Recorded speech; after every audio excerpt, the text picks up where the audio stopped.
tout le monde le sait. Pendant des siècles et des siècles, l'Église chrétienne a essayé de détruire les anciennes croyances. En Bretagne, cela n'a pas toujours bien fonctionné. Parfois même, l'action chrétienne a fini par mettre en valeur les magies les plus païennes, bien malgré elles. C'est ce qu'on peut observer et admirer à Rumingol.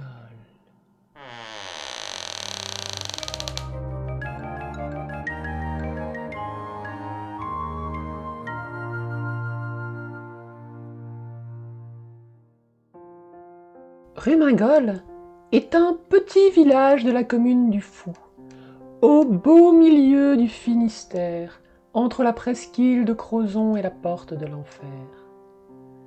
C'est un endroit où l'on passe sans y prêter attention. Et pourtant, son église contient un mystère des plus intrigants.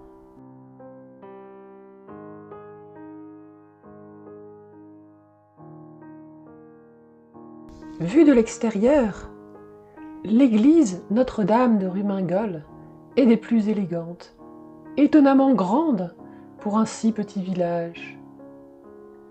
Mais la beauté de l'extérieur n'est rien comparé au spectacle qui nous attend à l'intérieur.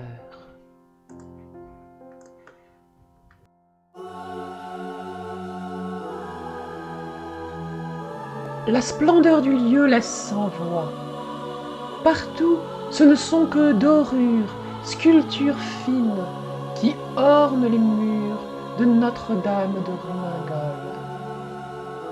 Comment ce minuscule village a-t-il pu s'offrir des ornements d'un tel luxe? Et encore, il ne s'agit là que de l'aspect matériel du mystère. Les Bretons et les Bretonnes venaient de très loin, parcouraient des dizaines et des centaines de kilomètres à pied pour venir jusqu'au pardon de Rumingol, dans ce lieu, ce sanctuaire sacré. La légende fait du roi Gradelon le fondateur de la légendaire cité d'Is, l'homme qui le premier bâtit la première chapelle Notre-Dame de Rumingol. Faut-il voir dans toutes ces dorures les restes des richesses de la splendide cité engloutie?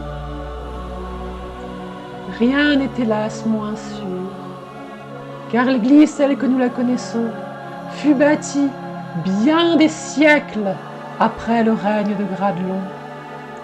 Le roi légendaire aurait-il peut-être laissé derrière lui un trésor venu des profondeurs de la ville d'Is, un trésor qu'on aurait retrouvé des siècles plus tard? Un cantique à Sainte-Anne rend grâce au roi Gradelon pour sa générosité envers les 3 lieux sacrés de Bretagne, La Palue, Rumingol et Landévennec. Ar Palue da Zantes Hana, Rumingol, da Wecher Mari, a Landévennec, da Béri.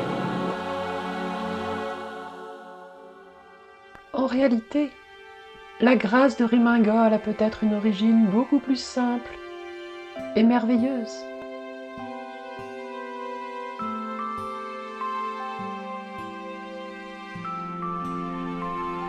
Dans une petite pièce austère qui semble servir de débarras, se trouve une superbe cuve en granit, sur laquelle on peut lire l'inscription 1660 à Notre-Dame de Tourmède.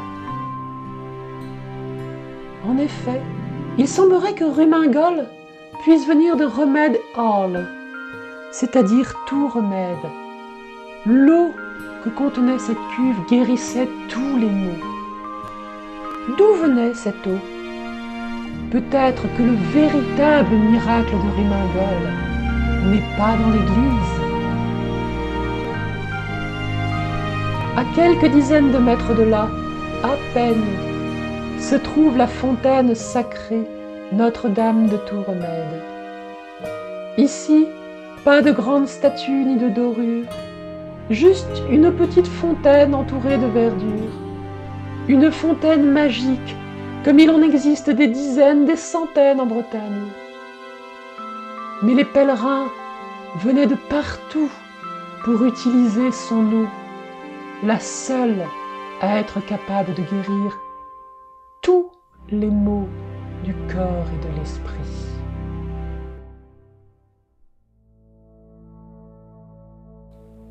L'Église chrétienne a tenté en vain de faire disparaître le culte des fontaines magiques. À défaut de le détruire, elles ont tenté de les christianiser. Mais les divinités païennes se sont contentées de changer de nom. L'antique déesse que l'on vénérait à la fontaine sacrée est devenue Vierge Marie, et son eau magique n'en a été que plus utilisée encore. Et aujourd'hui, alors que ces vieilles croyances tombent dans l'oubli, l'extravagante Notre-Dame de Rumingol est là pour nous rappeler les vertus de son eau